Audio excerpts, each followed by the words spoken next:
முள்ளங்கி, உள்ளித்தலை, முள்ளங்கி இலை எல்லாம் கட் பண்ணி எடுத்தாச்சு. பருப்பு வேக வச்சாச்சு. 2 தக்காளி கட் பண்ணி வச்சுருக்கு. பூண்டு சதைச்சி வச்சுருக்கு. பாத்திரம் நல்லா காஞ்சிட்டு எண்ணெய் சேர்த்துக்கிட வேண்டியதான். தேவையான அளவுக்கு எண்ணெய் சேர்த்துருக்காங்க. எண்ணெய் நல்லா காயட்டும். எண்ணெய் காஞ்சிட்டு கடுகு ஜீரகம் சேர்த்துருக்காங்க. கருவேப்பிலை சேர்த்துருக்காங்க. அது கூட பூண்டு சேர்த்துருக்காங்க. கிண்டு கிண்டியிருக்காங்க. லோடு இல்லை, இன்றைக்கி லோடு கம்மியாக இருக்கிறதுனால ஒரு பார்க்கிங்கில் நின்று சமையல் பண்ணிக்கிட்டு இருக்கு. நல்ல வெயில், வண்டி ஆற விட்ருக்கு, ஆஃப் பண்ணி போட்டிருக்கு. இது நம்ம கம்பெனி வண்டி, இது வேறு ஒரு கம்பெனி வண்டி.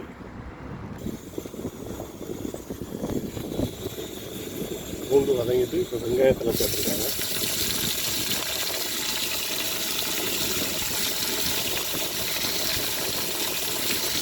வெங்காயத்தில் முள்ளங்கி எல்லாம் சேர்த்து வதக்குங்க. கொஞ்சம் வதங்கட்டும்.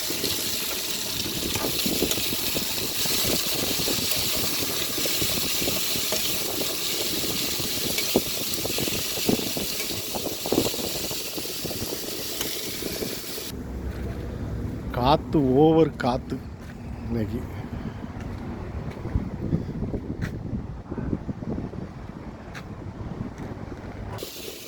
முள்ளங்கி சேர்த்துருக்காங்க.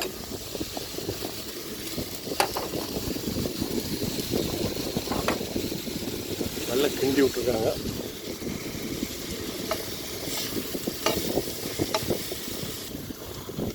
தேவையான அளவு உப்பு சேர்த்துருக்காங்க. உப்பு சேர்த்து நல்லா கிண்டி விட்டுருக்காங்க. தக்காளி சேர்த்துருக்காங்க. கட் பண்ணி வச்சுருக்க தக்காளி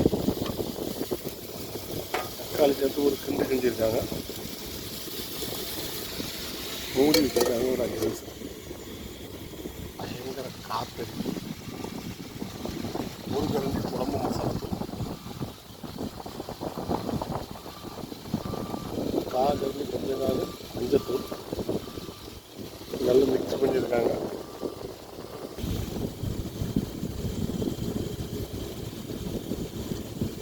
நல்லா மிக்ஸ் பண்ணியாச்சு.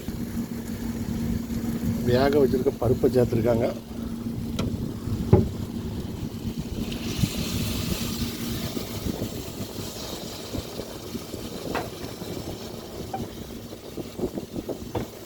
நல்லா கிண்டி விடுங்க.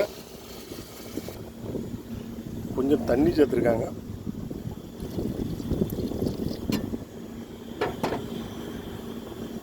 நல்லா கிண்டி விட்டு கொஞ்சம் தண்ணி வத்தனத்துக்கு வேக வைங்க.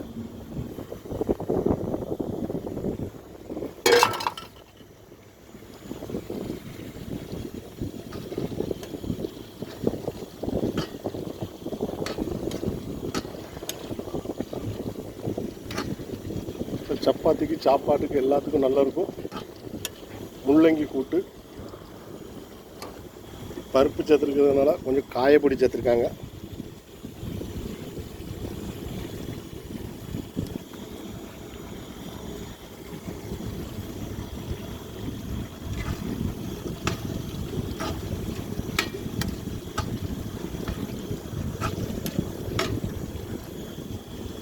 முள்ளங்கி கூட்டு ரெடி ஆகிட்டு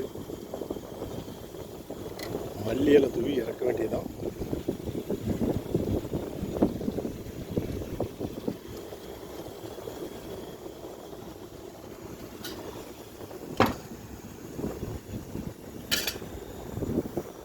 சாயந்தரம் அது கூட ஒரு சுக்கு காப்பி.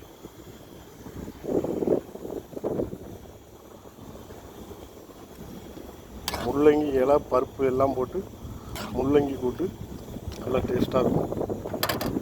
இந்த நைட்டுக்கு நம்ம குப்பூஸுக்கு கூட சாப்பிட்றதுக்காக வாங்கியிருக்கேன். முள்ளங்கி சேனலை பார்த்துட்டு சப்ஸ்கிரைப் பண்ணுங்கள். நெல்லை சாந்தா சமையல்.